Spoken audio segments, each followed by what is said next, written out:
Welcome. Now, if you're comfortable with alkane nomenclature and you decide to take the next step, then this would be it for you, and that would be alkane nomenclature.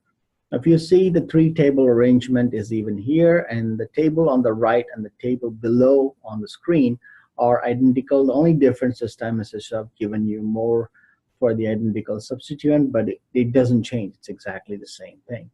Table that you really have to pay attention is the table to your left at the top of the screen, and that's the number of carbons in longest and continuous alkene chain. Now, if you have two carbons, that two carbon long chain has to include the double bond. Now, remember, when we learn to draw our line structures, I keep mentioning the idea that whatever your long chain is that you chose in the molecule, it must include the double bond. Okay, the double bond cannot be off the long chain because that's not acceptable. So say if you have a two carbon long chain and that contains double bond, then it's ethene, propene, butene, pentene, and so on. Now, if you notice, the only difference is as we've gone from alkane to alkene is you're replacing the A and E in alkanes by E and E in alkenes. All right. Let's look at a couple of examples. As I said, I like to keep this to 2 videos, but I would emphasize one particular aspect in this, not in this video, but the one after. Okay. So C7H14, we know right away that this is a alkene. So instead of me just doing, I guess I'll do it once. So CH3, CH2, CH2. Now, alkenes are very tricky to name, so I'm going to start with actually the difficult one right off the bat, because see, if you see, all my 7 carbons are in the longest continuous possible, and the question of, okay, now this could be just heptene, but is it any heptene? No. You have to know how to number to figure out where the double bond is in the longest sequence. That's important. Only then you can determine where the substituents are coming off. So it's very important. You have to know which direction to start numbering. Typically, when it comes to double bond, you'll pick at the double bond and then you see how many carbons are on either side. This side has 2 carbons. This side has, I don't know, 5 carbons. So this side wins the race. So you start numbering from here. So it's 1, 2, 3, 4, 5, 6, 7. So we know 7 carbon double bond is heptene, but you don't just stop there. You have to specify the position of the double bond, something you don't have to do for alkanes, but for alkenes and alkynes, you have to specify the precise location of the double bond.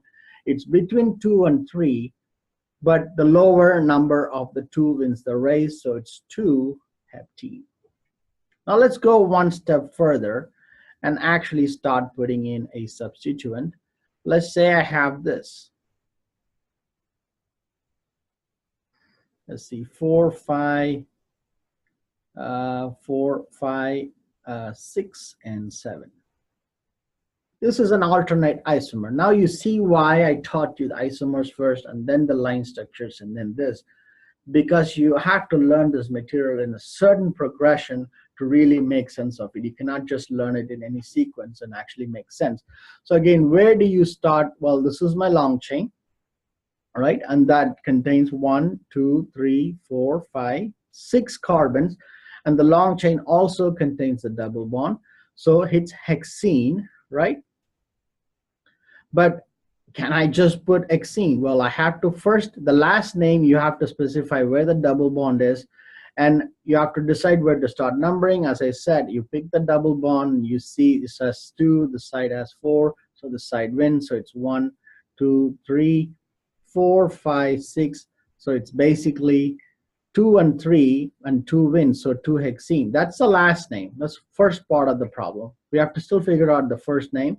And this is 1 carbon or 1 dot, right? So 1 carbon is methyl, right? Remember, I gave you a long list, right? If it is 1 carbon hanging off, that's methyl. I'm going to rewrite it just in case. I think I have some time in the video, so I can use that efficiently. This is ethyl. and then this is propyl. I mean, all of this takes also time. You got to understand that you don't just get good at it right away. It takes time. Propyl, and then you have 4 carbons.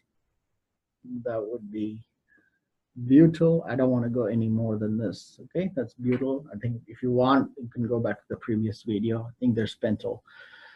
So that's in the 3rd position. So it's 3 methyl, 2 hexene. Now, what if I draw all of a sudden? I guess I can reserve that for the 2nd video where I do have line structures. Now, I guess that's all I really have to say. I don't think there's a variation. I can keep drawing more isomers. Maybe I'll do one more. I think I have time maybe for one more. C double bond C, CH3, CH3. So that's already 3, 5, 6, and 7, right? Again, the long chain is 5 carbons. That has to include the double bond. So it's pentene. And which side do I start numbering? Well, you should look at the side that has least number of carbons. So it's 1, 2, 3. With respect to the double bond, so it's 5. So it's between 2 and 3. So it's 2 pentene. But then we have now to figure out the substituent. We have 2 1-carbon substituents. So we have 2 methyl groups. One is on 2, one is on 3. So it's 2, 3 dimethyl for 2 substituents, and then space 2 pentene.